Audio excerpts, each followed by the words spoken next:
does a prospective writer do when inspiration strikes, but they have nothing to write on? For Mark Costanzo, one half of Canadian sibling alt-rock duo LEN, he simply wrote on whatever was closest at hand. Quote, I was at an outdoor electronic music festival up north, like a rave, and I just got caught up in the night. The song is about how I felt. Then it was exaggerated by the fact that I'm sitting in the middle of a field looking at the stars, about 1,000 feet away from the stage, watching everybody dancing at 3 a.m. I wrote part of it on my leg, and a lot of it on a napkin, said Costanzo. The lyrics may have been inspired by electronic music, but the music itself came from a different source, disco. Costanzo had been listening to a lot of disco with fellow band member and future member of Canadian supergroup Broken Social Scene, Brendan Canning. Quote, we were hanging out at Brendan's place, and Brendan ended up playing that Andrea True Connection record, and I just sampled it right then. I looped it, and I just tied the two together, said Costanzo. From the lyrics to the music, the song was coming together with incredible ease. Even pulling in the other half of the band, Mark's sister, Sharon Costanzo, proved easy, despite the fact that the two musicians hadn't been talking to each other for several months at the time. Mark wanted to have alternating male and female vocals, inspired by the 1981 Human League hit, Don't You Want Me? Quote, Mark just dragged me out of bed and into the studio one morning and said, do you want to sing on this? And as soon as we recorded the song, it was done for me. We both liked it, but then I never thought about it again, said Sharon.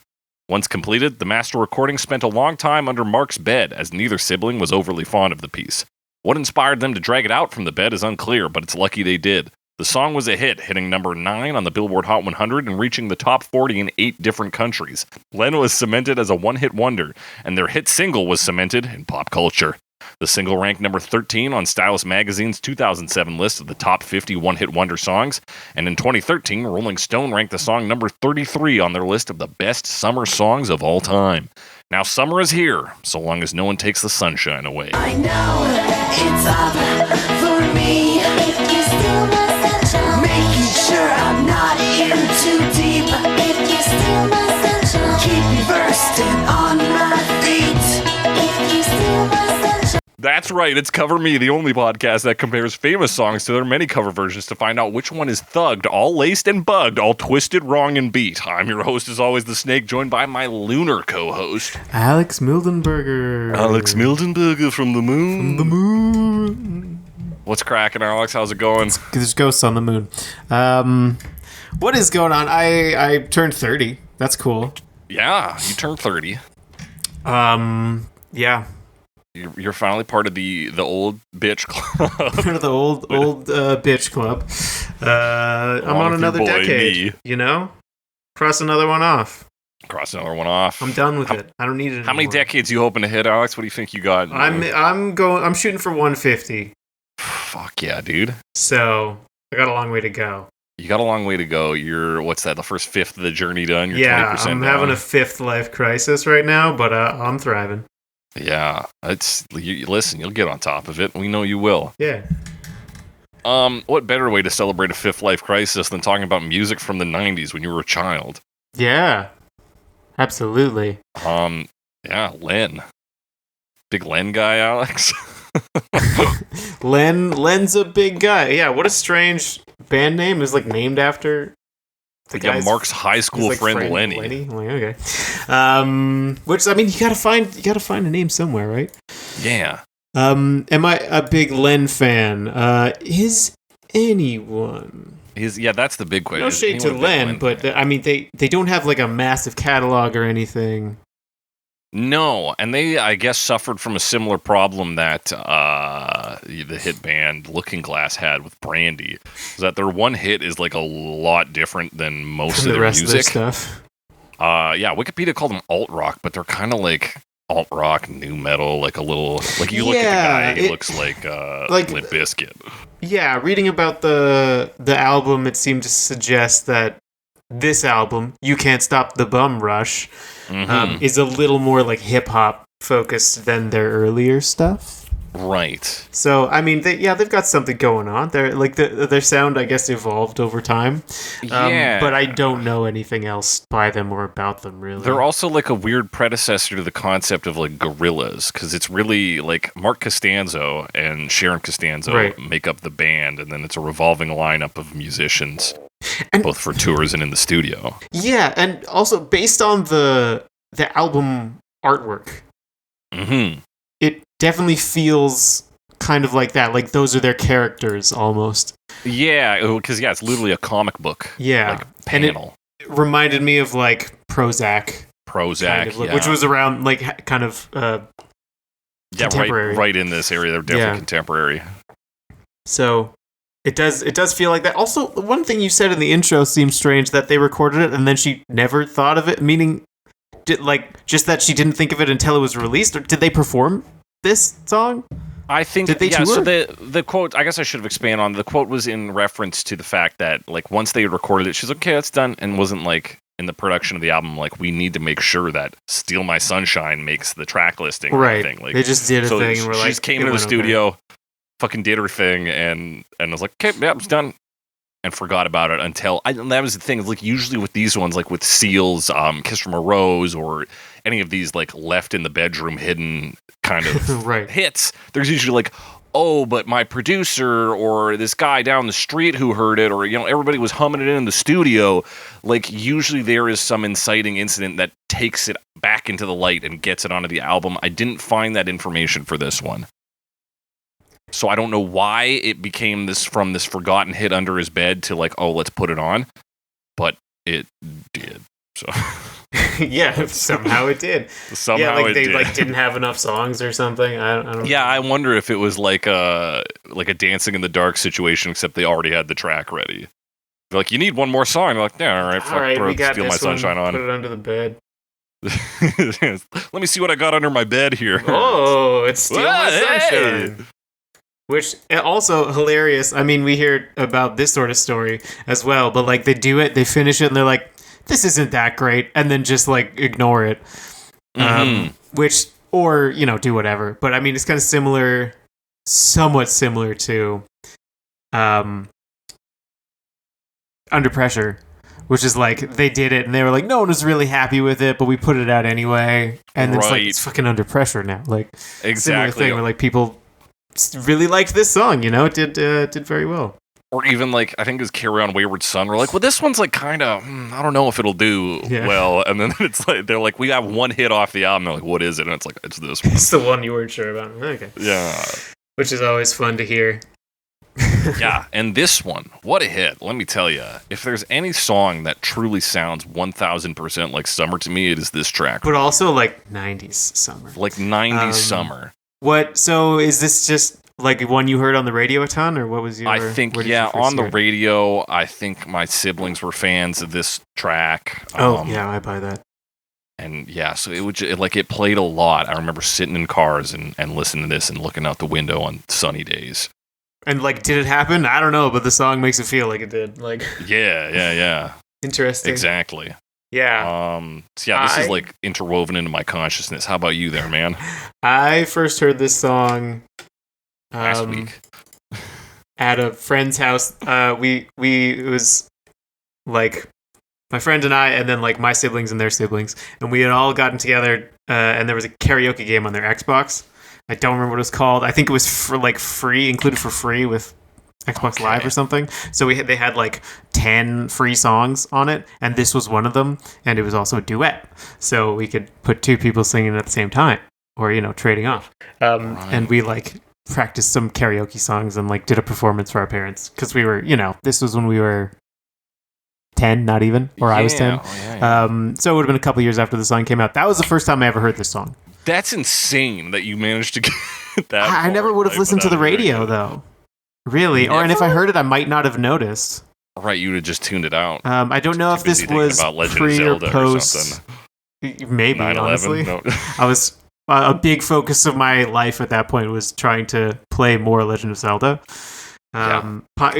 Honestly, pretty much the only focus was like that and Lego. Yeah, honestly, playing more Legend of Zelda, pretty much my focus these days too. And I don't know, it could have even been before I was really into classic rock. I'm not sure, but it would have been around the time I would have been getting into that. So that's really my first exposure to this song, and I don't have a ton of exposure before, after that either. So I haven't heard this song a ton. I don't have a memory of hearing it everywhere, but it got in my brain early enough that it's nostalgic still. Right. And it was it's like still in- notable enough that I'm like, oh yeah, it's this song. Oh yeah. So did you know that it was a Canadian treasure when you first? No, I had no idea. Yeah, me neither. That factoid came up, I think, when I was already a man by the time I knew it was a Canadian hit. And that was a twist. Because it was talked about on an American podcast. And like, oh, like that hit LEN. And I was like, oh, this thing's got legs. Like even Greta, my New Zealand partner, knows this song. My mortal enemy. That's right, you're mortal enemy, because as we've established, you hate New Zealand. Yeah. Fucked up if you ask. Alex, did you ever see the 2018 animated film Peter Rabbit? No. We'll talk about it briefly when we talk about the lyrics, Okay. but Mark Costanzo actually recorded an additional verse specifically for that film, which uses this song. 2018. Wow. Yeah, in 2018. You love This was also apparently in a movie or used in a movie when it came out. Oh yeah, before it was even on the album, it was in a movie called Go. Yeah, a fairly well acclaimed movie. It's got a few hitters in it. Timothy Olyphant? Yeah, that's right. But young? Has anybody ever done like Jane Krakowski? You just like clip Melissa some McCarthy. shots of like Timothy Olyphant, and then you've got Samwise, and he's like, "Oh look, elephants." It's just gotta be. That's gotta be out there, right? Somebody has to have done that, right? Is that? I don't know. It seems like an obvious thing to do. It does seem obvious. Alex, if this wasn't your childhood summer fucking jam, what was? Summer Jam? I don't probably something by the Backstreet Boys. Oh, okay, that checks out. Yeah. So it wasn't the 2000 Juno Award-winning song "Bob Cajun" by Tragically Hip. I barely. I didn't actually like the Tragically Hip until probably after high school. Yeah, that's I think me as well. Was that the one that beat it out at some? Yeah, at the Junos. That's at pretty the stiff Junos. competition. Yeah. Steal My Sunshine versus Bob Cajun. Yeah, I like both those songs. Yeah. It did win some Much Music Video Award or something like that. Yeah, it did for its. We'll talk about its weird music We will talk video, about the but music video. We've got lyrics to talk about. we got first. lyrics to talk about. Totally Boy, not weird lyrics. They fucking dumb as hell. I was trying to figure out if they were really dumb or I just didn't get it. I think there's a couple of hits in here. I think there's some lines that are pretty good, and then I think I think he phones it in on verse 2, man. Okay. All right. So what I think is important, he says in that quote I read off the bat that it's about this music festival he went to. So weird. That's not what I read at all. That's not, to me, it reads like it is about this argument he seemed to have had with his sister that caused them to not talk to each other for 3 months at least. Several months, it says. Because they I don't, don't get along, it sounds like. yeah. So to me, it's about them not talking to each other, and that they need to either overcome that or succumb to mediocrity. Yeah, that's my read. Okay, because the song has such a narrative of they're both sad. And what are they going to do about it kind of thing. But he's like, no, it's about the feeling of being at a music festival. And I'm like, that seems so out of left field, other than it does create the summer jam feel. Right. I'm like, okay, I could see that being it, right? Yeah, I could see it musically inspiring that, because it's a very EDM approach he takes with the sample. And of course you're sampling disco, which is already like poppy and uplifting and fun. So it's but yeah, it doesn't seem to mesh with what is happening lyrically. But maybe it's the same way. Sometimes when I see a show and I see people performing, I'm like, I need to be there. I want to be on that stage. That is where I want to be. And so maybe he was inspired in the same way by that sensation, and then looking at his current circumstances where him and his sister, who were musical partners, were not talking. He was like, fuck, we kind of either have to do it or don't do it. And they did it. They did it, baby. They made a single hit. Yeah. And of course, since it is the late 90s, early 2000s, we have little sketches to stitch this up. And so this is characters Tim and Matt. And I think it's like any good sketch. It's meant to provide humorous context. These are the lines. Hey, Matt. Yeah, Tim. You talked to Mark lately? Haven't really talked to him, but he looks pretty down. Another guy says he looks pretty down and laughs about it. Because it's obvious? You're like, oh yeah, he looks down. Yeah, he looks pretty down. Yeah, well, maybe we should cheer him up then. What do you suppose we should do? Well, does he like butter tarts? Yeah, it's such like a non sequitur kind of. Yeah. It definitely has some of that like 90s slacker energy going on too. There's definitely like let's slacker bring him burnout some energy sweets. here. Yeah, let's bring up some sweets. Some, I guess, specifically Canadian sweets. Somebody Butter tarts mentions are? on. Yeah, butter tarts, I guess, are a very Canadian. I've definitely heard about that. Like matrimonial squares are like associated with Western Canada, and I'm like, bro, that's just date squares or whatever. Yeah, you're like, what the Or, fuck like, are you rhubarb. talking about? And they're like, no, that's specific to like you, your area. I'm like, okay. Okay, sure. Yeah, Genius also assumed that by pretty down, they meant he was coming down off of drugs from the music festival. I don't, like, maybe, like you said, there's that slacker energy there, but I think predominantly it's him down because him and his sister are not talking. That's my read. Yeah, and even like that's kind of what the verse describes too. Mm-hmm. And if part of it is like a hangover, basically, yeah, I guess.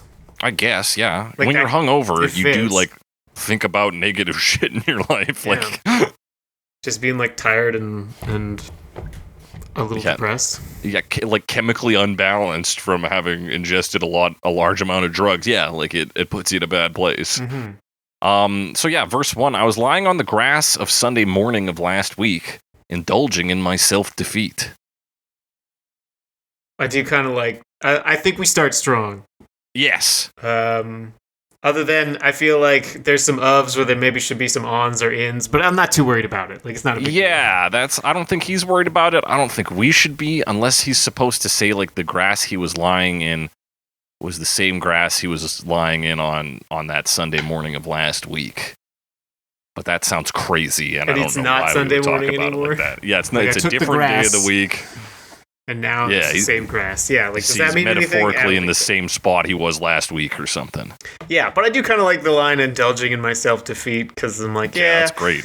yeah, because it's definitely something you could do, and like it's the thing that you can get.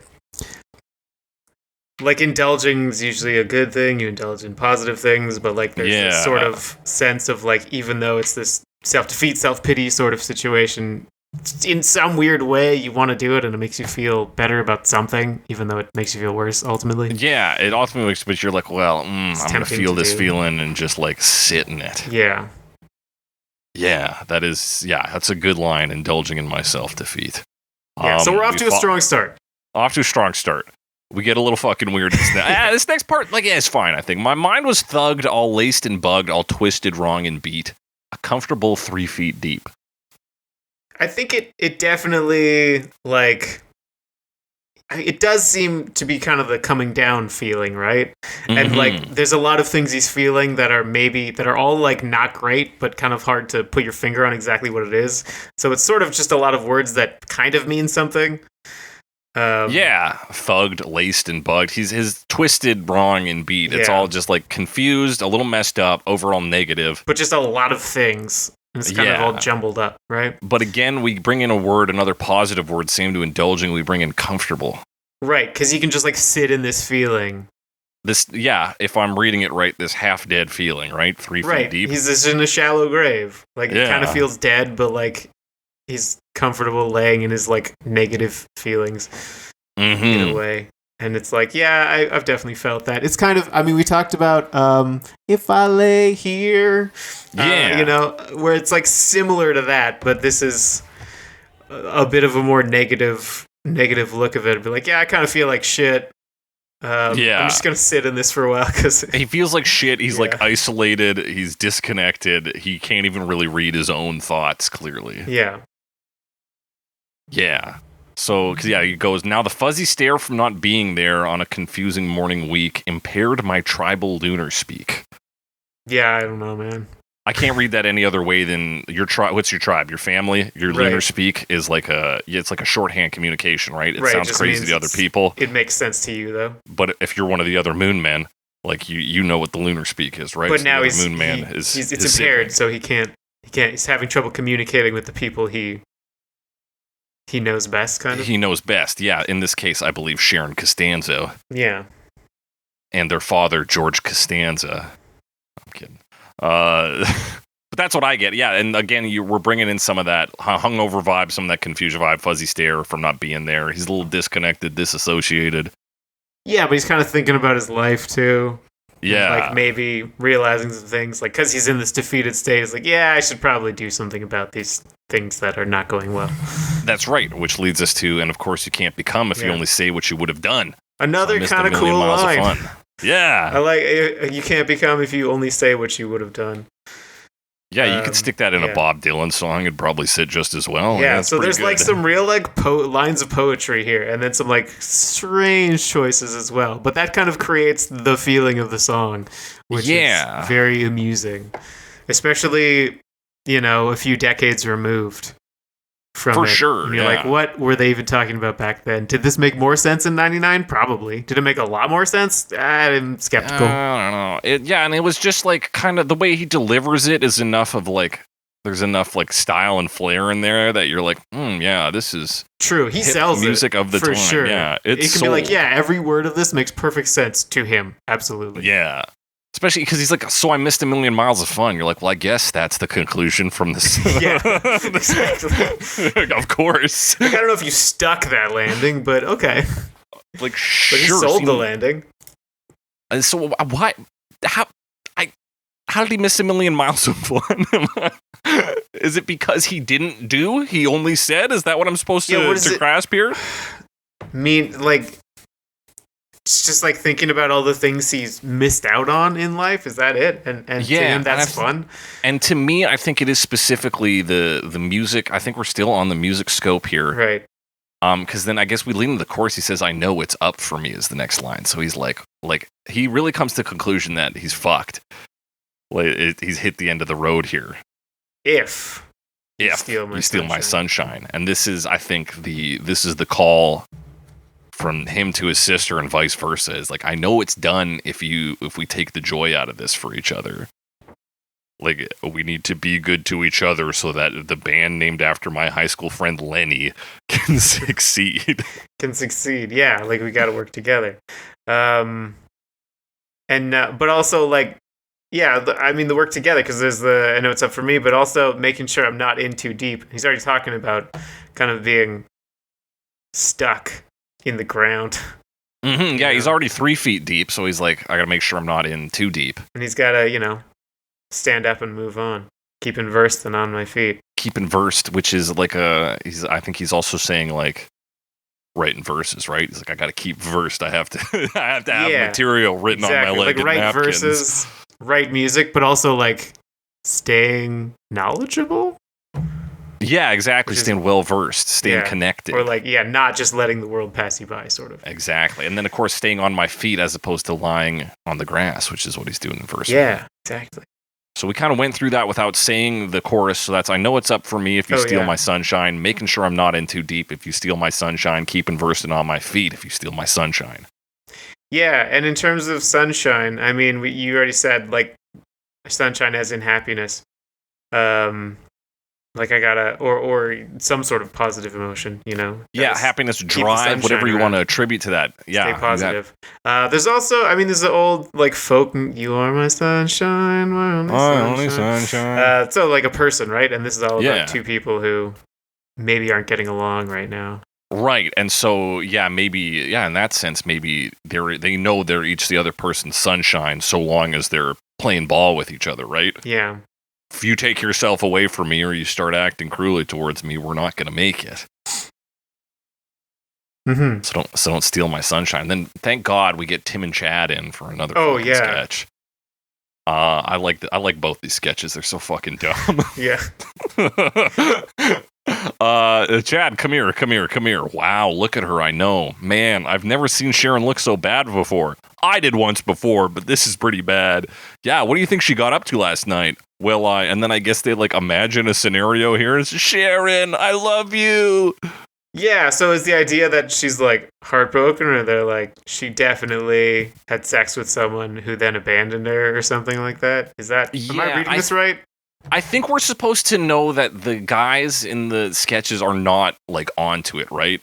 They're planning to help Mark with his like what is clearly like Right. vocation troubles. They're like, we'll get him some fucking butter tarts. Yeah. And then with Tim and Chad here, they're like, I don't know, what could have happened to Sharon? It must have been like some dude. It must be like some love sitch. That's my best read on it. Yeah, that's kind of what I got out of it too. Was they're definitely like trying to guess like what's wrong and just like not quite getting it. Not quite getting it. They're I like, do love yeah. though that one of them is like, damn, I've never seen her look this bad, and the other guy's like, I did once before. I totally did. I've seen her this bad. It's like, okay, weird brag, but right on. Right. But yeah, I guess this is pretty bad. Yeah, brilliant sketch. Love to see it. What a sketch. And then here is for me where things fucking drop off the map. I don't know Okay. what he was doing for verse 2, but I think there's some. I like the first line, I think, here, and then we get weird. I was frying on the bench slide in the park across the street, LATER, that week. That to me is such like an iconic thing to do. That is. And like it's kind of dumb, but I it's so distinctive. LATER. And also I'm like, yeah, 90s, man. This is 99. Yeah, Oh, it's such a man. like. So, Here's spell how it we like can make this hip. LATER. It sounds like talk to the hand and stuff like I don't know things that we would have said back then. Yeah. It's like a bit not even sassy, just like spelling things out. And I'm thinking, I don't know, man. I'm trying to think of another example, but I can't. It's like just trying to make something work, right? It's like you're like, we're gonna throw a bunch of things we think might be hip against the wall here. Like, what about spelling things out? Yeah, let's do it. Yeah, and And it all- fills like- space too. And like later that week, like who cares? Who cares that you spelled it out? Yeah, add 3 extra syllables. Just to Or maybe it's Fill up supposed the to line, but that's very emphasize the much. passage of time, like to give them some credit. Because in the first verse, he says last week. He mentions last week, and now we're LATER that week. we sure are. Yeah, but I mean, there's more. There there's is so much more. more. I like frying on the bench slide. Again, you talk about that slacker vibe, that late Yeah. summer just cooking out in the heat vibe. Bench Like, slide though. What is what the fuck? I looked it up. It showed me shoes when I put in bench slide. Okay, put 'cause in I mean, park like, bench slide. or is it showed a me slide? park Are you just bench. sitting on like a slide in a playground? Because like you can Yeah. fry on those because they get hot. They get fucking hot. Like if it's a metal slide, yeah. Yeah. So- So what differentiates a bench slide from a regular I mean, slide? it almost seems like an in joke, sort of like they're one of their own. What's the word for it? Where it's like a thing that you only understand if you're in the know. Anyway, Yeah, like some inside baseball. yeah, some inside baseball. Where like they talk like they'll sit on playgrounds sometimes and they'll be like, "Look, it's the bench slide. Like this is the bench slide because it's good to sit on." You know, I feel like that's the sort of thing we would say. We would have Right. said, you know. Yeah, especially amongst like kids would do that. But Yeah. like, oh, that's the bench slide, and you get that like lingo for things that no adult would ever make Yeah. lingo for. It's just like a very silly thing, but that's what it sounds like anyway. Yeah, okay, I buy into that. But yeah, she's laying around. She's basically indulging in her self defeat as well. Yeah, she's indulging in some other things as well, as we'll find out soon. Yes, my sticky paws were into making straws out of big fat Slurpee treats. Oh man, so she's drinking a Slurpee? Do they have Slurpee? That's not a Canadian thing too, is it? Yeah, Probably not. I It's a always forget 7-Eleven if brand. Slurpee is. So Yeah, no, it's I a don't think 7-Eleven so. brand. Well, I mean, we used to get Frosters because but same idea. Yeah, I always call them slushies or Slurpees. Slushies, though. Slurpees, Frosters. A big gulp. A big gulp. I never called them big gulps. No, never in your But life. yeah, it's a. What would you even call that? Like a, Like I a think like a soda slushy. yeah, like a Kind yeah of? soda. You maybe even drop the e just to soda slush. Soda slush. Yeah. I don't know if It's like a Slushy's snow brand cone, name. but you get a whole. People know what these are, right? This is. You're don't you're need to spending a describe lot this. of time trying to break down a very common concept. Yeah. But yeah, having Slurpees of any kind, Slurpee, slushy, frosty, big gulps, not big gulps. I think big gulps is just the large, like soda. Is it? But I think so. I Oh, could be wrong. maybe Called it's big just gulp because there's so much in there. you gulp it down. Big gulp it. But Anyways. I think that's a very summer thing as well. Now, am I meant to believe that she is using her hands to dig out Slurpee treat? maybe it's in the bottom. I don't know if maybe she doesn't have one of those scoop straws. Yeah, well, that's But also, like, says, you can just take the top off and drink it. my sticky paws were into making She's straws. clearly got Slurpee treat on her hands, right? Like, why else would her paws be sticky? I guess. So maybe that's what she's really saying here, although she's kind of saying it backwards, is that she has made straws out of her sticky paws because she is using them to scoop out fat Slurpee treats. Slurpee treats. Oh, big fat Slurpee treats. Big fat Slurpee An incredible treats. 8-foot heap. She's drinking so much Slurpee. Yeah, and is she is she at the point where she's no longer drinking it, but just like trying to build a little mountain out of it, or what? Like, what is she fucking doing here? Maybe you kind of, if you're like absent-minded and not paying attention, you might like play with your food kind of thing. Yeah. So maybe that's it. She's kind of thinking about stuff, so she's not really like consuming this big fat Slurpee treat.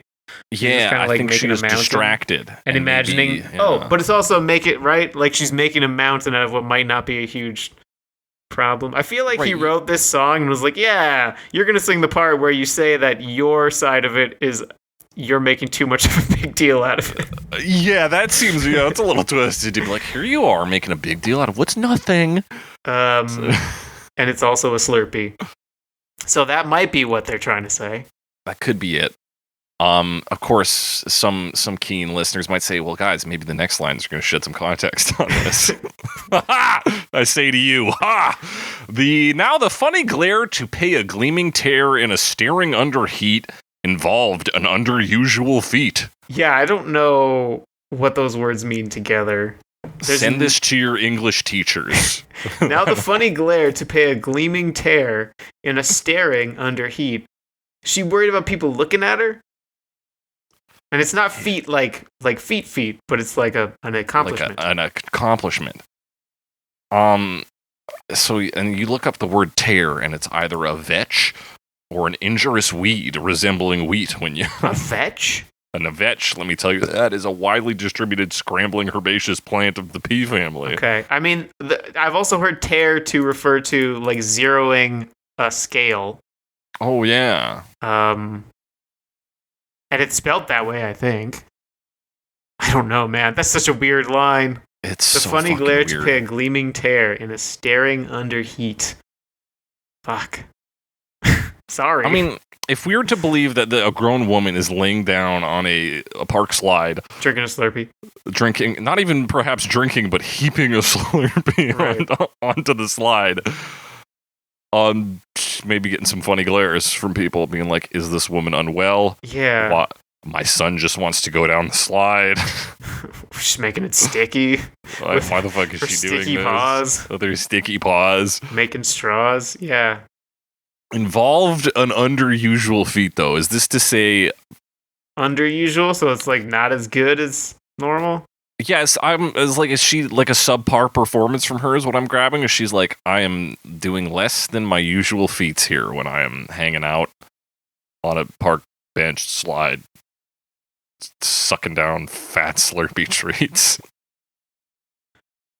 Something like that, man. That's the best. She's like feeling down and people are looking at her funny. Is that what that means? That's the best I can do. Yeah. And it took a lot of assistance, so... Yeah, we're making some big stretches to get there. It's very funny because the whole verse on Genius is lit up with some citations, except for that. Yeah. Nobody wanted to take a crack at that. I'm going to go find Mark and be like, hey, Mark, quick question. Yeah, quick question. What the fuck were you talking about? He might be in Toronto. I'm obviously not, but... Maybe. I mean, they're apparently still active. They took a break, but Len's out there. I wonder how Lenny feels knowing Len's back. Knowing Len's back? One last thing to say on this. I think vibe-wise, it gives us one summer. We talk about heat and glare, which like we get a lot of like sunshine imagery in there. Yeah, it's very hot. And a lot of use of words like under to again pull on our Slurpees are kind of a summer treat. Yeah. At least for me. I don't think I ever had one outside of the summer. So like the two words that kind of sum up this song are summer and bummer. That both of those come into play in that little it's a real summer bummer song, but it feels kind of cheerful. Yeah, it feels kind of good. It's just a weird amalgam of all those things. because maybe it's when we look at where they are at or where they come to at the end of their individual verses, it's the realization that they need to break this summer bummer cycle. Yeah. So maybe that is why it is happy. It's the call to action. Did we do the last line?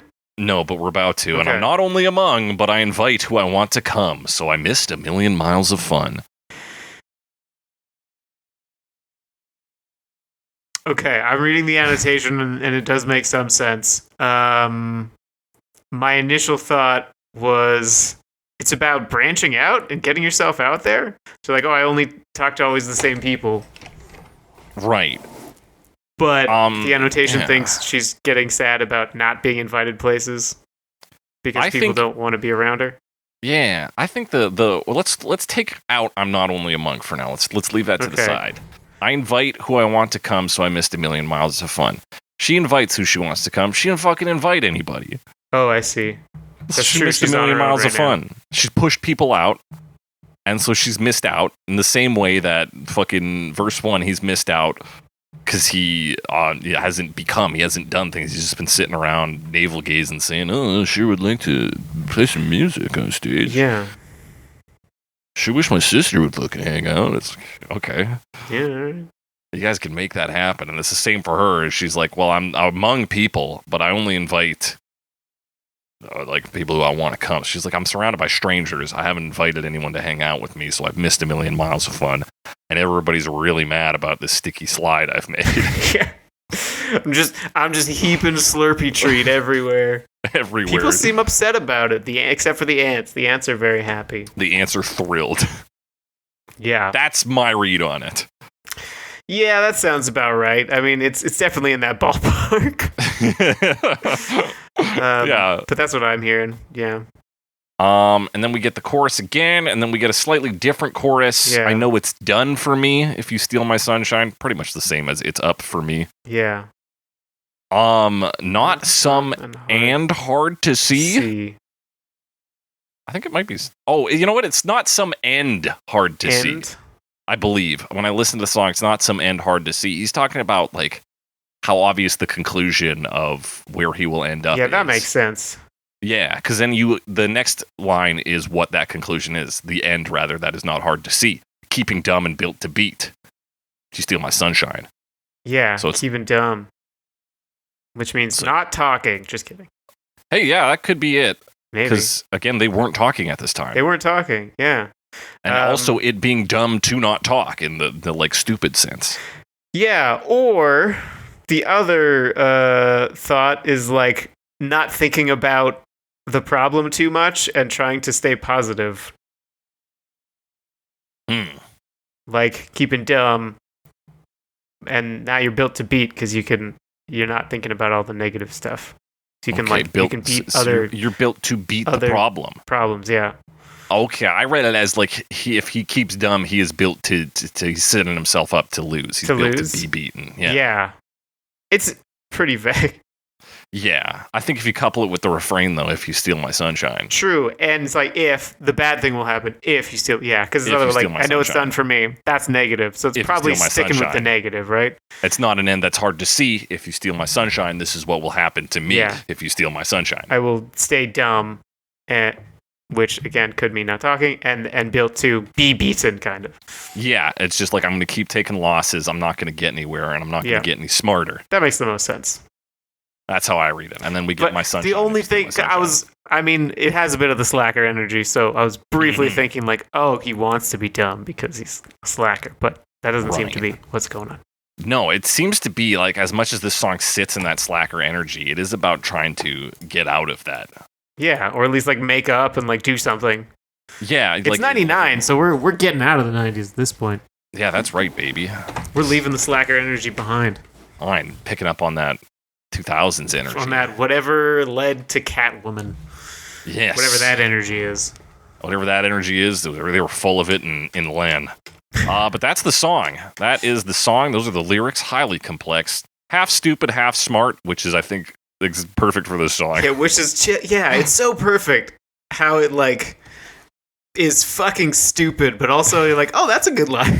Yeah, there's like these good tidbits, and I think the overall theme like kind of was like, okay, yeah, there's something good here. Yeah, and we had some stretches in those interpretations, but like it's there. It's there, yeah, like there's something there. Yeah. I don't think it's what what Mark told us was there, or at least not in its There's also purest form, yeah. like with the music festival. Mm-hmm. And there's also this thing that happens so often that we don't always talk about explicitly, but like sometimes you can just make words that sound cool, and if they don't mean that much, it's not that big a deal. Like it's something that gets associated with like Pixies a lot and Nirvana, where it's like, oh, that's a cool line. Does it mean anything? Maybe, but it sounds really cool. Like. Yeah, even stemming back to like T-Rex before your 90s bands, like there's a lot of shit in there where you're like, well, that just sounds fucking cool. Yeah, wait, what is that? What's that about Alan Freed? I don't think that matters. You're like Dragon's Beard and Druid's Tear? What is this, a recipe? This is crazy. Do I mix them together? Yeah, and I don't know if this is all like cool, but it's definitely very like singular, you know? And it creates this scene, this feeling very successfully, and that I think makes the song successful. Yeah, I think stylistically, if not like lyrically, he is unified. He is on point. It's sharp. Whatever he's doing, and I don't know if anyone else did it quite like this. I don't know, but for better or worse. For better or worse, there's this song. Now we've talked about the lyrics in pretty great length. So much length. But instrumentally here, it's actually very simple. It is very simple. Do you know the song More by Andrea True No, Connection? I did look it up. It's mostly piano, and it's just a sample from like the bridge. Yeah, so you got to go to like 5 minutes and 20 seconds. But it is that, and then you fucking loop that. So Greg Diamond is the guy who wrote that. Greg with 2 G's on the end, so 3 G's so total. 3 total. Nice. Wrote that. He's got a posthumous writing credit on that. And I forgot to mention the bonus lyrics for Peter Rabbit. Oh, There's something like I did LEN record additional lyrics. Here we go. There's the one. This guy wrote down, it all comes down to Peter. This is in the chorus. He writes this: make the garden a big bird feeder. So in Peter Rabbit, the 2018 animated film, James Corden playing the role of Peter Rabbit. Of course. Mr. McGregor is like, he's like, stay the fuck out of my farm or whatever, and Peter's like, I don't think so. So he like raids the farm with a bunch of animals, and these sparrows sing a bunch of different songs, and one of them being Steal My Sunshine by LEN. And they were like, can we use this song? And he was like, here, yeah, let me re-record some specific lines. And you can find the scene online on YouTube, and it's so weird hearing him sing it, because it is like, it's close, but not close enough. Like, it should sound like super, like, he should sound like an old man at this point, but he just kind of sounds like LEN, but recorded in higher definition, but also kind of doing an impersonation. It's weird. It's a weird piece of thing. I didn't check it out, but now I want to. You give it a look in your spare time. It's worth a little watch. But that's that. The instruments, yeah, more. My mother used to sing this song. I thought it was a children's song the way she sang it. Oh. No, it's a real song. And like you said, you take this piano bit from like just about the end of the song from the bridge. Is and it's a cool line. Yeah. That's all I have to say about it. That's a cool line. So you get that, but before you get that, you get just this, like, to bring in this summer slacker vibe, this just synthscape of like, whoa. Yeah, and it's kind of, it's like very like low and staticky kind of. Yes. And credit to Mark where credit is due. Or that part isn't actually. Did produce this under the name Mumble C. Yeah, he's got a few alternate titles. Yeah, a few pseudonyms. Like, yeah. I don't know what, if he thought this was going to be some kind of, like, tax scheme where he's like, oh, it's 3 different guys. Yeah. And they're all getting paid. You have to go on after, not me, this other guy. Yeah, you have to go after the Burger Pimp. We'll see. Yeah, or whatever. And, but yeah, that's kind of the intro, right? Yeah. It's like powering up synths. And I was thinking of a different synth, so that one is actually not the really crappy one. And that kind of plays over them doing the skit. Yeah. And then it gets into like the sample, right? Mm-hmm. Yeah, the full-on sample. Because I think of that percussive bit, that at the start there is also from More. Okay. And then you hit some drums, you hit the piano sample. The more drums. That's cool. Yeah. And there's this like really echoey pop sound, which I think is part of the sample that you might have mentioned. Yeah. That is, I think, what I'm... Yeah, that is from More. So that's cool. Yeah, and then you get Mark coming in first, and he's raspy, it's kind of talk singing. Like you said, it was hip-hop inspired, so it's approaching raspy. I was lying on the grass on Sunday morning of last week. And I missed a million miles of fun. Yeah. And other like there's some more synths that come in too. Once you get to the chorus. Yeah. That's the really low one where it's still spacey. Mm-hmm. This is the one that's a little more like that's the big, like almost like a guitar like pick slide kind of noise, but smooth. Yeah, kind of like that, exactly. And we're getting the other vocals in here too. This is where Sharon comes steal in. my sunshine. But other than that, like kind of the beat just like kind of, keeps going. Kind of goes, like instrumentally very simple. Sharon's vocals, I can see the Human League inspiration. Yeah. It's like pretty close to the lady on Don't You Want Me? Boom, boom, but honestly, maybe toned down a bit, because the vocalist on that is very cartoonish. She's fairly toned down, Sharon. Yeah. Yeah. That's what you get in the 90s, baby. Yeah. Especially with like indie rock or whatever you call it. Yeah. You know that Sharon Costanza's vocal range spans 1 octave? Damn. Oh, no. Together on this song. Sorry. Yes, that's right. I misread that. So that means it's pretty easy to sing. Yeah, dude. We could sing this. Not that difficult. I mean, we could do a karaoke night. Yeah, there you go. I think I was part of that karaoke performance. Does the karaoke version include the sketches? I don't remember. I remember there being a long intro, so I think it did. You got to get 5 of you just to do Steal My Sunshine. No, I think it was. It was such a long time ago. What was weird about it, like, at the time, it was so amazing to me that, like, you can download more songs. Like, I didn't like that you had to pay for it, but, like, you could download them, like, from the internet. Wow. And, but looking back, it was, like, just karaoke. Like, it wasn't, like, Rock Band, you have to sing right for grades points. You? Yeah. It was just karaoke. Yeah, they straight up just built a karaoke machine with an online catalog. Yeah, my sister rented a karaoke machine for her, I'm going to say 11th-ish birthday. Okay. And I really, really wanted to sing along as well.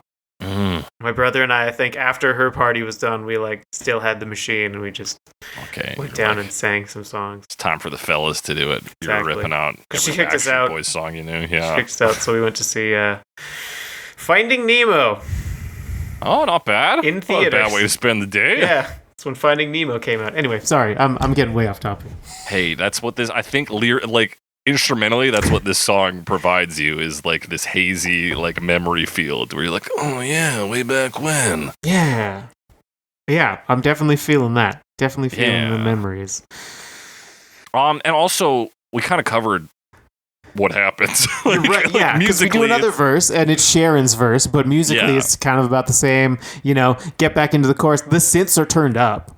Yeah, that's pretty much it. That's pretty much it. And then it outros for quite a while. And like he does the lines and Sharon's kind of goes, sunshine. Sunshine, you steal my sunshine. Lots of filters sweeping. And then there is a bit at the end, though, where they play, I don't know, there's some record scratches. Oh, yeah. Yes, this, probably a connection to the next track, I assume. I didn't look. I could have checked that pretty easily. It doesn't connect to Cryptic Souls Crew? Yup. A little bit. And it's a very, hip-hop outro. Yeah, it's the kind of... So I looked this up, because I've heard it before. They're like, yes, y'all, and you don't stop. That kind of line. Yeah, that's a classic. Apparently originates in Rapper's Delight. Oh, yeah. Rapper's Delight. But it's been used, I think, quite a bit, because I've definitely heard it in other places. Okay. Because I've probably heard Rapper's Delight, but, like, not a lot. Right. But I recognize it, like, to play the bass line instantaneously. off Rapper's Delight. Yeah.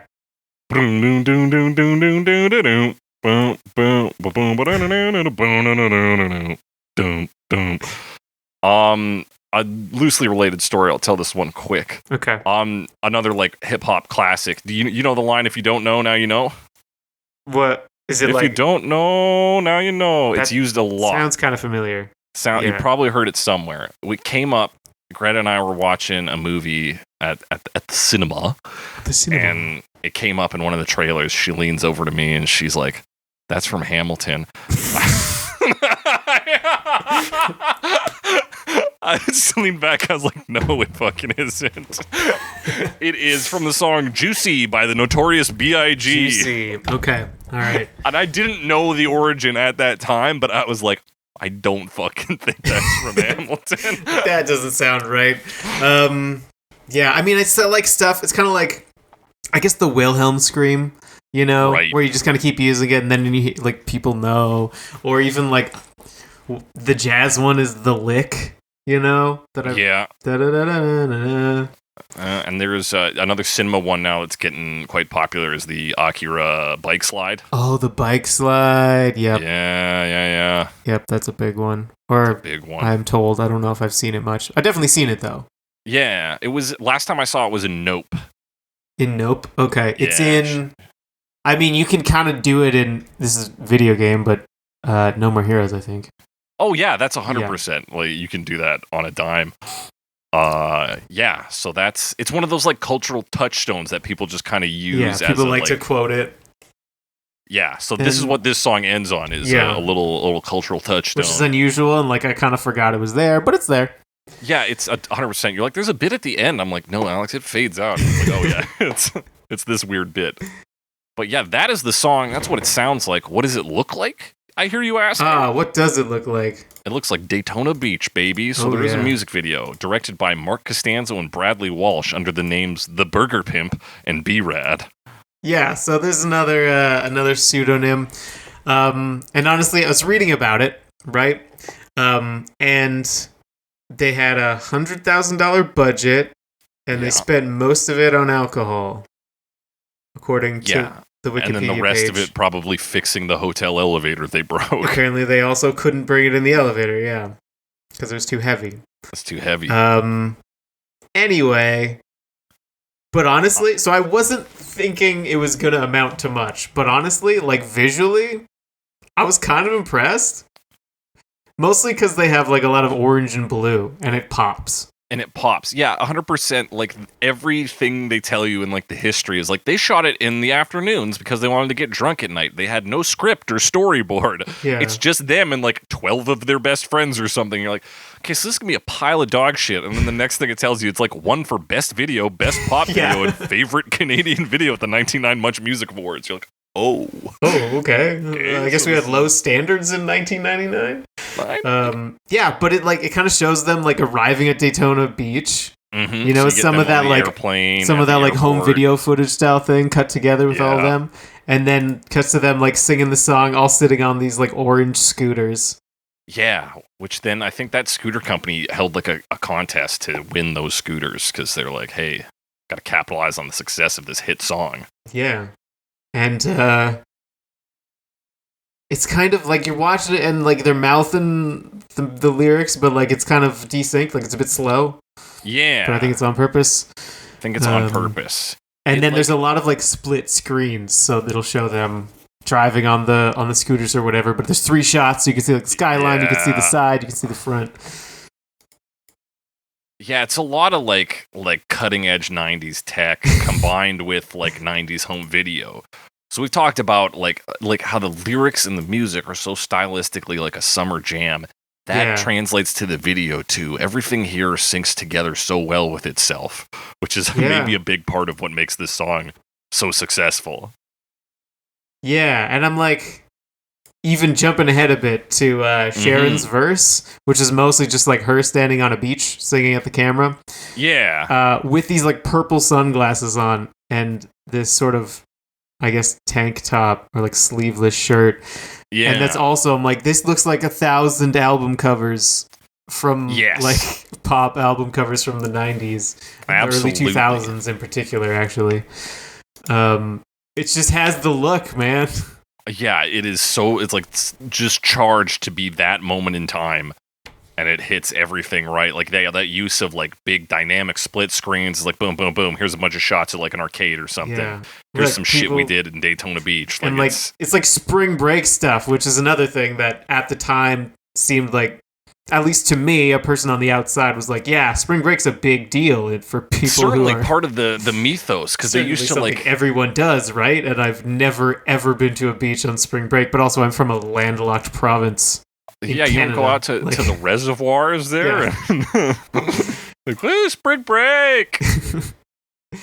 And yeah, it's like boardwalk stuff. There's like lights and arcade things, and there's like yeah. I don't know, man. And then a pregnant woman. There is a pregnant woman at one point, and just a lot of shots of like people apparently having fun. I tried to find the baby. I couldn't find the baby now. The baby? I thought, because, well, Alex, this was filmed in the year like 1999 or 2000. So what happened? Pregnant women don't stay pregnant. Oh, I see. I thought you meant you were trying to find a timestamp for when there was a baby. No. And I was like, I didn't see a baby. I just saw a pregnant woman. How long did it take to film this video? She's pretty pregnant though. Like she's like, yeah, she's about to burst. Yeah. But yeah, it is just them like doing spring break activities, like skidooing, go-karts, and like displaying logos of companies that aren't that anymore, but I definitely recognize from my childhood. Like, yeah, what a time capsule! What a time capsule! Yeah, and these big group shots of them just like walking towards the camera, singing the song, skidooing. Skidoo, I mean, there's no, they're not skidoos and skidones. Those aren't skidoos. Those are... What are they? Jet skis. Jet skis. Skidoos are for snow and also a brand, I think. Oh, okay. I knew they were a brand. I think Sea-Doo is also... Sea-Doo. Yeah, but I'm thinking jet you either Ski-Doo or you Sea-Doo. There's two seasons. Yeah. There's two doos. You ski or you see. But yeah, that's the video, really. Yeah, that's it. That's it, baby. Man, yeah. Feels at once familiar and also foreign. Foreign, yeah. It's the life that I was promised growing up, basically. Through media. That is 100% true. You're like, I'm going to get older. I mean, the lads we're going to wear those fucking like bead necklaces and wraparound shades and baseball caps, and we're going to go to the beach for spring break. Yeah. We would be very different people if we did that, man. Oh, man. Yeah. Instead, we sit around, we talk about cover songs, starting in the year 2012 with I Can Chase Dragons. I know it's up for me, making sure I'm not in too deep, keeping resting on my feet. Yeah, we got a while before we have any covers we're talking about. Yeah, we've talked about I Can Chase Dragons before, right? No, I just talk about doing heroin a lot. Oh, yeah. Okay. I could have we talked about that before? Maybe it's like fighting. It's like some. Oh no, I'm thinking about something else. I think. Are you thinking about Imagine Dragons? Where like Nate wants to battle. I know it's just not that much of a clip, but like a longer kind of sentence. Like a sentence titled group. Yeah, we talked about a couple of those. Yeah, they exist. But I couldn't find anything that this person had done that I recognized. So. Okay, no, me neither. I like that they call themselves Tropicynth Pop. Yeah, there's some trop in there. What's the second part? Tropicynth. Okay. Yeah. So they try instead of just saying trop pop, which is like catchier and we already know there's synths in pop, like it's not hard. They're like, no, we're Tropicynth. Yes, they are. I think they're also Mexican. Yes, at least like Latin of some kind. Yeah, Expansión. Yeah, like Mexican or I Chase Dragons, Arts and Crafts Mexico. Yeah, they're definitely active in Mexico. Okay, and they got a lot of listens in Mexico. Yeah, so if they're not Mexican, they're from a Spanish-speaking country. Yes.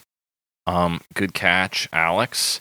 And what a better way, like, how can you make a summer jam more summery if not with trop pop? Just, yeah, that's the move. That's the move. Ton of synths. Kind of builds the synth around that riff from the original. Yes. But everything's, bigger and synthy, and there's echo and more sounds everywhere. Yeah, a lot of big, like I would call it water park crowd, like children laughing and screaming. There's like ambient sounds, people screaming, and like, or music festival even, right? Again, yeah, pick a summer event. Yeah, exactly. So they keep that summer feeling for sure. Outdoor entertainment, I guess. Yeah. But it does, yeah, and it kind of serves as a replacement for the skits, but it also brings it in line with kind of how the alleged inspiration behind the song, right? Yeah, a music festival. Yeah, we get that festive vibe. And yeah. Yeah, big bouncy loud sound. Yeah, almost brassy. Yeah. Doing that main riff. The other change they have, the chorus is more of like a continuous build, which is more of the sort of electronic music. Yeah, it's fucked up that they don't say the title line until the outro. I didn't even notice. Like, they don't have it in the chorus? They don't have it in the chorus. And yeah, I didn't notice on first listen because I think the song is catchy enough. Like, it hits the vibes You're right. I want. They kind of break it down. Yeah, it is a breakdown chorus instead of a build-up. Wow. Yeah, they don't have it. I know that it's up for me. Yeah. I think his vocals are good for the context. I think he does an alright job there. Yeah, just fine. They do like an actual kind of breakdown, and they get that like really buzzy bass synth. Yeah. Which is really just another chorus. Mm-hmm. But then they have like, and then into that like the like ending. It's the dance riff time. Let's do the dance riff. They hang off, hold off on that until kind of the end. Yeah. Or later on in the song, it's like 3.5 minutes into a 4.5 not even minute song. Yeah. Oh yeah, that like big dancing thing. Yeah.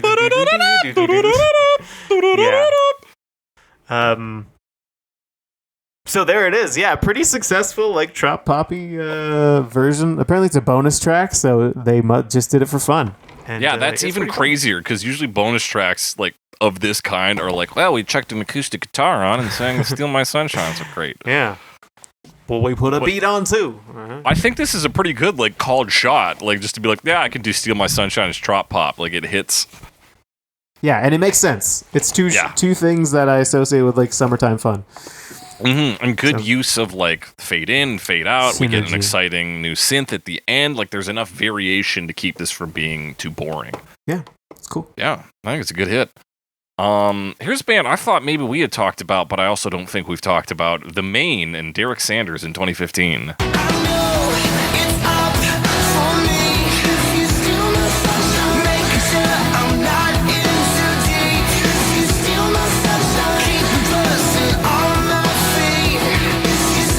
Yeah, I'm trying to remember if I know who the Maine are. They sound like other groups. Like I hear the Maine and I'm like, the Heavy? No. Like No. The noun or adjective. Yeah, and then like something that is also maybe a place, like Maine. Yeah. Like the Maine Drag. The Maine Drag, baby. They're from Arizona. Yeah, from Tempe, Arizona. They do alt rock and like emo, pop punk. That's yeah, kind of one of the. I don't remember if it was their website that described them as emo. Something described them as emo. I don't remember where it was. It wasn't Wikipedia. Yeah, emo is always a weird one because it's not like an official like genre. Not a real genre. It's more of like a vibe.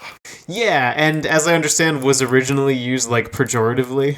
Yes, I believe that is correct. Until it was reclaimed, and it's a weird word. Yeah. I'm just trying to remember, because there was a time period in there, and we were in probably high school or junior high school, and emo was like looked down on, and there was like Like there was a punch an emo day or something like that. Which was organized, I don't know, on the internet somewhere. I didn't know it was happening, I don't think, at the time. I don't know if anything actually happened. But where am I going with this? At some point, people started calling themselves emos. Right. I don't know when that was. Day had more traction at our schools. I do remember hearing about that. Yes. I remember hearing about somebody trying it on past guest Kalen Lee, who is not the kind of person you want to test. He's not the kind of person, you want to casually kick without expecting any sort of retaliation. Repercussions. Yeah, you don't do that, folks. Don't go out there kicking people regardless of regardless of whether or not they will kick you back. But, we live and learn. But yeah, the much maligned vibe, emo. Now celebrated. Affiliated with this. Yes. And Derek Sander, who is, I guess, a guest on this, was the frontman for Mayday Parade, a pop-punk act. Yeah. So, I mean, that's so they can do the duet, because they actually do the duet, unlike I Can Chase Dragons. Right. So they can have both parts. Yeah. Yeah. So it's like, the question is, what if we put in guitars and synth instead of a sample? Yeah, they make it rock. Yeah. They make it rock and roll, baby. To me, it's a little more straightforward just in terms of its construction, because I'm like, you put guitars in. Sounds like you put guitars in. Yeah, and the guitar is mimicking that piano riff. But, yeah, it is. And all that said, I do feel like this one is actually probably a lot of fun to sing along to. Even though the original one is as well, I don't know what it is about this one. I'm like, this has got some energy that I feel like if you wanted to get a group involved, I feel like this one would work. And they weren't necessarily nostalgic for the original. So maybe if you wanted to get some younger people to sing along to this, you would go with this one. Yeah. Well, yeah, it's got that like maybe pop punk emo side to it where it's like an easy to sing chorus. And maybe that's just because that's kind of in now. With that, that's the in crowd. They're all into this. Yeah, it's a little more like a rock groove thing going on. And they make the chorus really big, too. Yeah. Which the original doesn't really do. Yeah, it's more of a break on the original. Whereas in this one, it's big guitars. All that strummy stuff. A few cool effects with the timing, mostly in the second verse. So in that LATER that week bit. I'm trying to remember what they actually do. I didn't write down the actual thing that happens. Just when. Okay, hang on. I'm listening to it right now. Just, they do like a breakdown there. They just kind of just like the way they do the drums there. Yeah. And then later on, they kind of slow down at the end. They do like a tape slowdown thing. This is like 155. Missed a Million Miles of Fun. And then it goes boom, boom, boom, boom, boom, and then into the I know it's for me. Yeah. And they also, it sounds like they're going to go into a skit. Almost. Yeah. This is later on. This is like 2.5 minutes in. And then you get that, as we talked about with I Can Chase Dragons, a water park background. Some sounds. Some crowds. Yeah. So you get that community feel, and then it kind of turns into a guitar solo instead. Yeah. It's almost like a two-parter guitar solo. Yeah. Yeah, we get some ad-libbing of like, I know it's done for me. Yeah. And then You Steal My Sunshine. And If You Steal My Sunshine. And then we get the real guitar solo. Yeah, they fake it out. Yeah. And then he shouts, I love you. I love you! Yeah, so that's cool. It's cool. Yeah, fun. We got some good rock and roll energy. Yeah, I think you're right in saying that it's maybe very hip now. Yeah, I feel like this would fit in. Although I'll be honest, I first time I listened to this song, hated it. Mm-hmm. Yeah. Took a nap. It's fine. I was just really tired, it turns out. It's just tired. Okay, yeah. Yeah, but I do have this feeling like it would be good to sing along to. But I'm also like, so's the original. I don't know. Yeah, I think I think maybe you're just talking. Maybe you're identifying a generational divide here, because I'd prefer to sing along to the original. I think I would as well. I like to do my dumb raspy voice, but the youth today, they're scared of rasp. They don't smoke cigarettes anymore, so they're You're right. It's all about vapes and edibles. And edibles. I love eating my edible vapes, baby. And edible vapes. Yeah, this is an edible vape version. Yeah, It's maybe also- better than this version though is the music video. The music video, yeah, Which is fucked. It's a bit one note, Yeah, for sure. but it's pretty amusing. It's a pretty good note. Yeah, it keeps escalating too. So I guess maybe that makes it not one note. I don't know. It's like none of that. It's like it's a weird thing. So what if the members of the Maine had a man in a suit put sunscreen on them, but that man in a suit also had small hands on his fingers instead of just fingers. And he's just fucking scooping sunscreen on them. And he does his little scheming hands. I would even say he's steepling them. He is creating an incredible 8-foot heap of sunscreen. Alex, yes. He is like, his sticky paws are making straws out of just sunscreen. Just sunscreen, yeah. So we are introduced to a bucket that has the band name and the song name on it. Yep. And then the boys come out, they lay out some towels. They're like, oh, these boys are suntanning by a pool, right on. And then a man in a suit steepling his hands with hands on his fingers,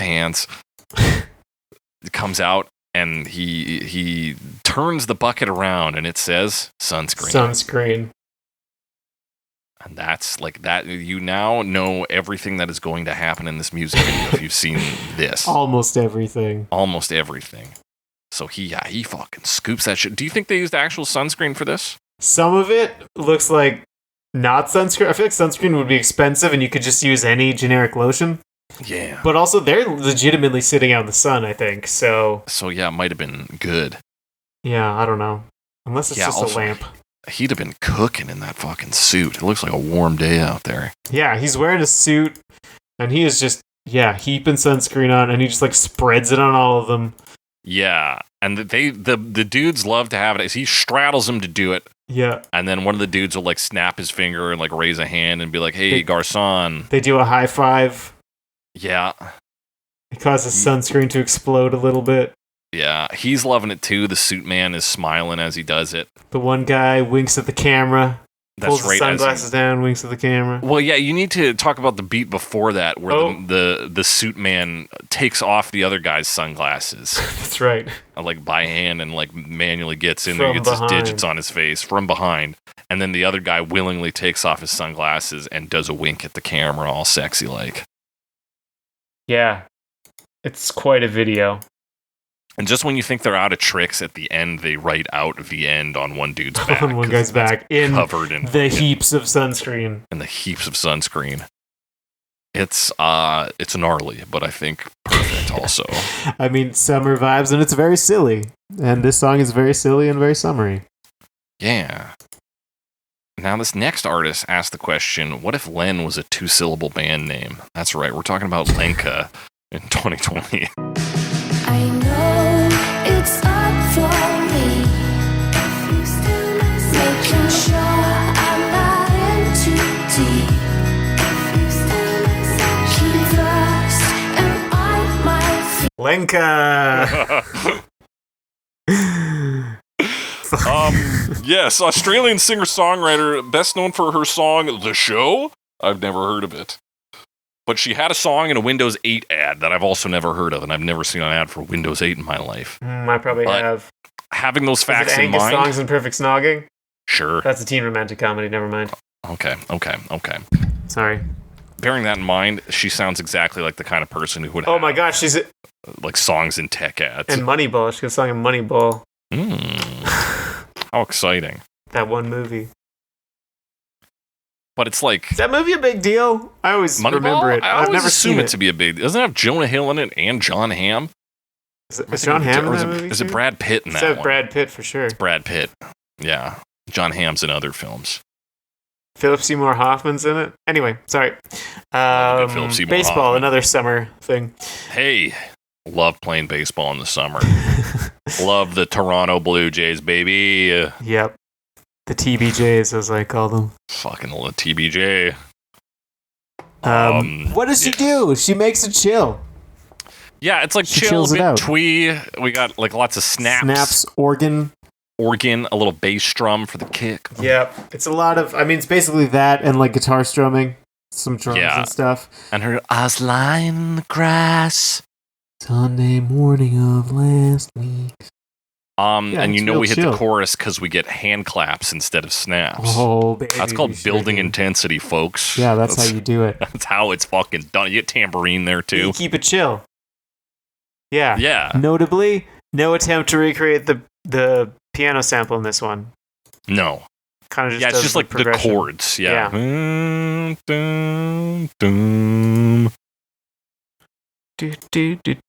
You get guitar coming in on the chorus. Like, the chorus is up from the verse for sure.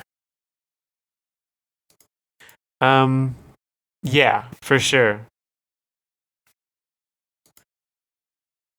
I'm just trying to confirm something that I, for some reason, didn't notice. Yes. The choruses Yes. are missing. Later, okay. No, this is the end. Nope, it's Okay, fine. this is just the end. Okay. It's all there. I wrote in my notes, I was trying to figure out what the fuck is going on. I wrote, I got distracted when she said LATER that week. And I've listened to it now and I don't know why. She does kind of like staccato it or something. She's like, LATER that week. But that's also like how they do it in the original. I don't know. I was distracted by it. Trying to find it. It's like 120. Yeah, okay. It's about there. Let's see. What's weird about this?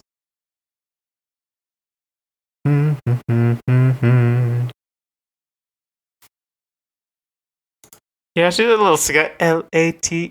That we almost country pop or something, maybe? She's Maybe. approaching something. There's something going on there. Anyway, Yeah. it's a chill version. Yeah. Hey, but back half of verse 2, we get more hand claps. That's called building intensity, It's called folks. building intensity, folks. And it does build intensity. It's got a lot of that like background ambient space filling. Like you talked about the drums, they had some like real rumble.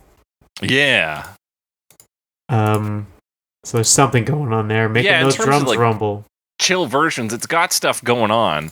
Yeah. And I think it still touches, maybe it is using the communal nature of snaps and claps, but this like communal summer vibe nature, right?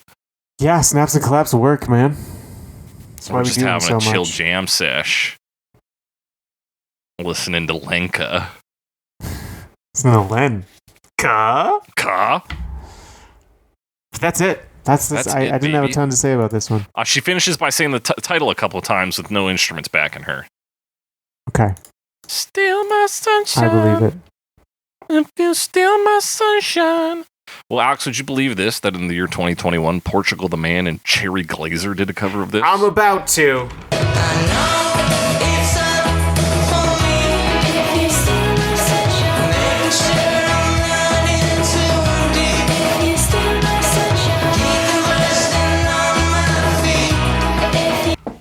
All right. We know Best Portugal the believe. Man. We talked about them. We talked about Feel It Still on this show. We talked about their cover of, I think it was Don't Look Back in Anger. Yes, that is correct, Alex. Yeah. I don't know much about Cherry Glazerr. They're a band. Yeah, and it's really just Clementine Creevy who's Yeah, on it this seems to one. be who's singing the Yes. other part. The Sharon parts. Yeah. So this one, they're all kind of close structurally. I at first was thinking like, it's going to be kind of the same because that was kind of how Don't Look Back in Anger was. It was very similar. Right. And there is a lot of recreation with a new sound, but there's some other things, such as more harmonies. Like the second, like the other vocal part comes in earlier on. Right. So they're a little less separate in that way. Not that that was like a problem in the original, but that does happen. Yeah. They don't do the skit, so they just kind of like loop the beat with the piano line and stuff, which works pretty well.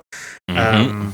And then also particularly, I think in the chorus and then later on in the outro, they have the riff going on the piano, and then they'll bring in a guitar to support that. Yeah. Portugal the Man, I don't know how I feel. Every time we talk about them, I always I have mixed feelings. Yeah. Yeah, especially their covers, I think. Like, I think their original music is good. I think I didn't enjoy them as a live performance. Right, I do recall. And I think this is just a bit like too plain. Like he kind of like vocodes his voice a bit to get a little like interest in there. But like you said, and I think even more so than other versions, this one plays it very close. It is to the original. It does, and it like adds some stuff, and obviously it's their sound. Yeah, but it's not a ton. It's not a ton, and they're supposed to be like psychedelic pop, and I'm like missing out on that psych vibe here. Yeah, that definitely doesn't come in.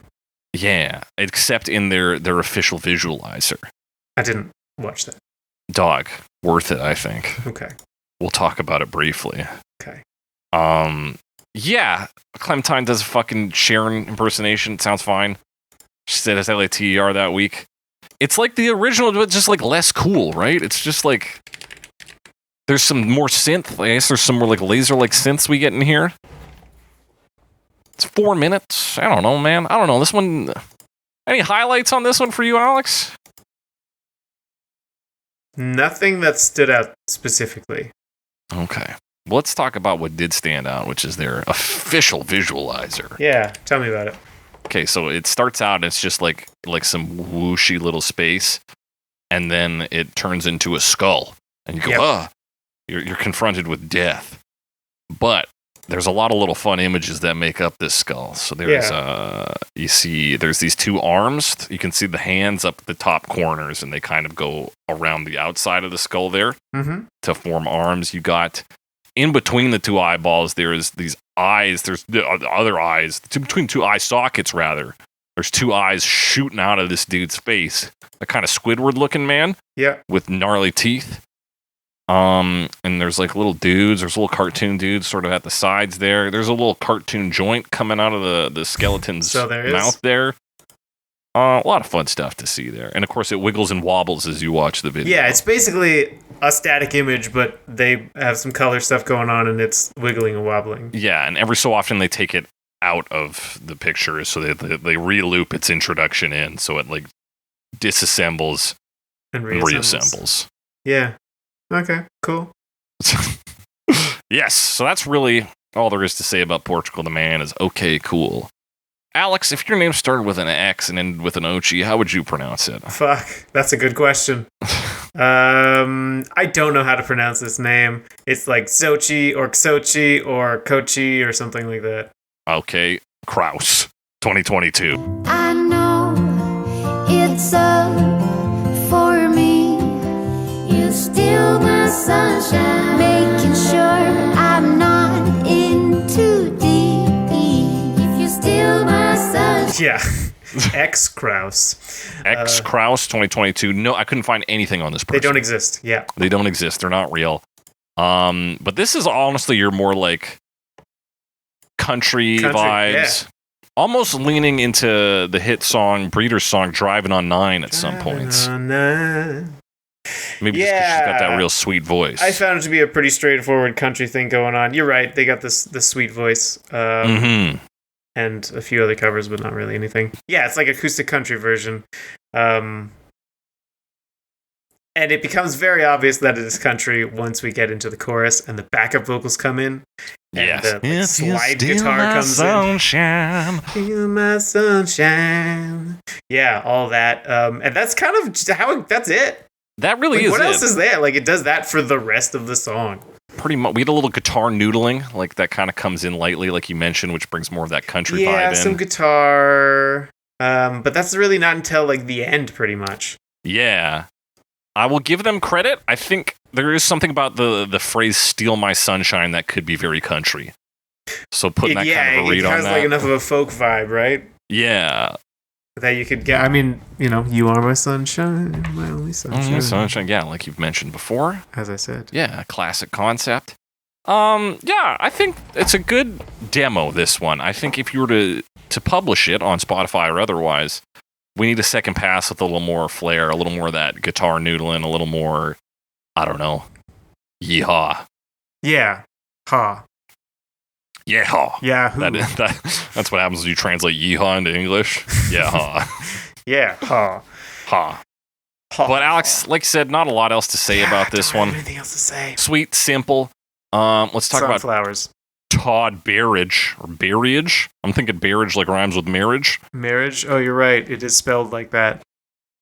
2022. I know it's up for me if you steal my sunshine. Making sure I'm not in too deep if you steal my sunshine. Keep me first and on my feet if you steal my sunshine. 2022. This is a kind of genre mashup kind of guy. I didn't look at much of his other stuff, but like if you look at the video on YouTube, this is I've lost it. Here it is. Like, what if LEN, Steal My Sunshine, was punk? Yeah, we love these guys. We love these kind of YouTubers. What if song was different genre? Yeah. Which, I mean, he definitely does that. Yes. Definitely does that. He goes into the pop punk. You can hear it in the guitar tone. You can hear it in the drums. He's got the voice. You know, he does the voice. Yeah, good filtering on this. He hits the pop punk. I'll say this. Yeah. It's a pretty good conversion kit here, you know? He hits the right notes. I agree. And kind of like goes back and forth between the like really open distorted strumming and the like chugging. Yes. For some of it, and then during the chorus goes into the like half tempo, you know, slows it down. Yeah, slows it down to really punch it up, which is a good move. And the drums love to go wild on this. They're doing a lot of big movements. So you know what? He does a pretty decent job of it. Yes. I don't always love these, but this is pretty solid. Pretty solid. And I do love his cheeky second verse joke after spelling out LATER. There's a voice in the back that goes, "That spells later." Yeah, he has some other stuff in the background. If you watch the video, it's like split up into chapters every like 20 to 30 seconds, and just as like comments. Yeah. Yeah. So he's like really like, working I stole this some drum kind beat from this other song. I'm like, yeah. He's got this like multimedia YouTuber angle of like, here's what I do. And like, yeah, in this video, he's got his, like, he's in the sun, like the Teletubbies in this background. Yeah, and you can see he's got like a big, like 3-monitor setup. Yeah. And like a fireplace. And like a fireplace. Perhaps the most important thing to talk about, we discussed off air. Yeah, we did. Is that the Spotify version differs from the version on YouTube. Yeah, a little bit. And probably, I mean, for similar reasons, similar issues to what we've been experiencing with some of our episodes. Copyright issues. Oh, yeah. Shout out to our sponsor, any podcast app that isn't Spotify. Shout out to our updated enemy list, including Universal Music Group, UMG. And also, as we will find out soon, ourselves? Ourselves? That's right, Alex, because he combines the hit song. Do you think the band's lit or light? You know, I was just asking myself the same question. Or is it LIT? It is all caps. It is all caps. Yeah, it doesn't say. I can call them lit. Yeah, let's go with lit. I actually don't know. I truly don't know, because I know there was a Nintendo WiiWare game called Light, spelled lit. Spelled like this. Yes. Yeah. Why would you can't just have an eye floating and it be a long eye? I know, right? But like, what are you doing? But you can actually. Fuck. Do whatever you want.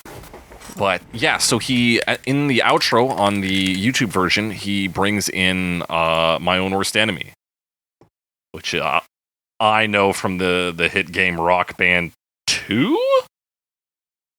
I don't remember which one it was in. I know it's a Rock Band song, and that's what it is for me too. Yeah.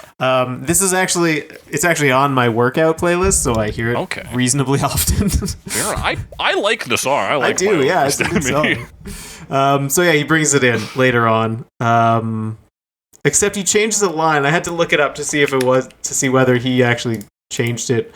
Or if it was in the original one. Maybe they do it live this way or something. Maybe, yeah, because I was like, I don't remember singing that line. Yeah, I feel like I remembered. We would definitely say that. Yeah, but he throws in, "I didn't mean to fuck your dad." Yeah.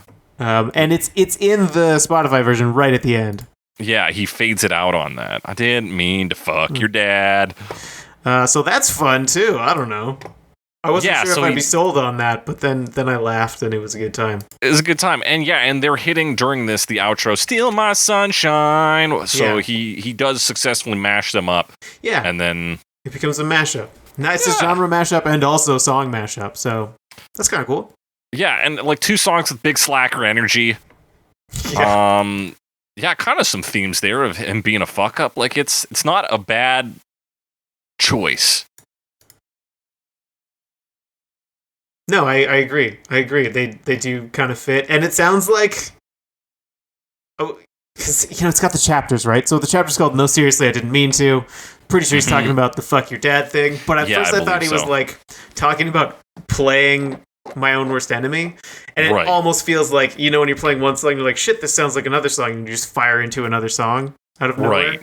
Yeah. Like he was doing that and just like recorded it that way. 100%. I could believe so that. it fits. It works. Yeah. And then afterwards, there's a segment where he's speaking backwards about being a chunky boy, if I'm reading this right. Something about being a chunky boy, yeah. But we've discussed the music video and the song itself. I was ready to hate this version. Of course, some YouTuber with a genre flip. Yeah. But I think pop punk's an easy fit. I think he does some good dynamics here. And I think the mashup played well. So, hey, credit to Todd Barriage, or Barriage. TB, as we call him on the streets. TB. It's time for us to be talking about our final verdicts, though, Alex. We got 3 versions today. The worst version, the best version, and Summer Jam 2023, baby. Summer Jam 2023. All right, Alex, worst version, what is it? Krausse. Ex-Krausse. Ex-Krausse. I think, it wasn't necessarily a runaway worst, but it definitely does the least for me. That's an easy pick. I think for me, just knowing that they can do better, or at least I think they can. I don't know. Portugal the Man. All right. And Cherry Lily, you got 2 bands on here, and this is the best you could come up with? Yeah, it's definitely, I feel like they don't do a whole lot with their covers. And we've only talked about 2 of their covers. 2 of their covers. Maybe they got some incredible covers out there. But that's This ain't it, Chief. Alex, best version. To pick a best version, which one do I like the most? I think it might actually be I Can Chase Dragons. I think it may be I also the like best. the Todd Barriage version. Yeah. But I think it might be I Can Chase Dragons. I think I Can Chase Dragons hits that summer vibe so hard, which is, I think, maybe the true lasting legacy of this song beyond its weirdo lyrics. It's the summer vibes. And they capture them. They do it. They capture it. They amplify it. I Can Chase Dragons, baby. Like it, and it's that nostalgia grab too. If you hear this at a music festival or some electronic night, it's gonna get the people going. Especially because it's kind of a double one. Because it's like, it's LEN, but it's also drop pop. Yeah. So that's like just about a decade apart, but still, Right, so you're hitting 2 nostalgia dips for one. Yeah. Dip. So like, way to go. They got it. There you go. They hit it. They hit it. Perfect. Yeah, I believe that they is didn't the best even at the version. time because they were doing something contemporary and it was like 2012. Right. But now now aged as it has, it's perfect. Yeah. Alex, Summer Jam 2023. Summer Jam 2023. I can't pick I Can Chase Dragons again. I mean, I can. You can. Nobody can stop you. But it's 2023. So the Maine, like I said, it's popular now. It's what the kids want. Probably that emo vibe is in. I hate it, and I don't know what the kids want, but that's the one. That's the one. Good choice, Alex. I'm gonna go the other side of that Todd Barriage, which is like close but not quite. I think pop punk has some good summer connections for a lot of people. Yeah, that's the way to go. And like with that slowdown on the chorus, you can really get people singing along. I think that's gonna be, people are gonna be playing that from their cars, playing it at the beach. They're going to be going to their local water polo tournaments, and this is going to be the team walkout music. Yeah. I don't know how water polo tournaments work. The water park and just chattering in the background. Just nonstop chattering. If I know anything about summer activities, but that is our final verdicts. If you got a different opinion, similar opinion, want to talk to us about a version we didn't talk about, hit us up on Twitter. #CoverMePod, @JakeTheCressy, @SomeAlexWiseGuy. Send us your comments, questions, concerns, suggestions for future episodes. You can also email us at covermepod@gmail.com. Be sure to rate and review us. We are on Stitcher, Google Podcasts, Apple Podcasts, your favorite podcasting app, and kind of on Spotify too. Tell your friends about us. Tell your neighbors. Tell your enemies. Tell your loved ones. You're at your kid's sporting event. You're at the water polo tournament. You're sitting by people. Just when there's a dull moment, just be like, hey, you should check out this podcast. So, you mean there's never going to be time for them to say this? Oh, yeah, there'll never be a dull moment. But when the chatter is happening, make your part of that chatter talking about Cover Me. Yeah, fill the chatter. Just, yeah, let them know what we're about, where they can find us, all of that good stuff. And that is today's episode, folks. That's it. That's done. As we always say on Cover Me, I was frying on the bench slide in the park across the street, listening to Cover Me.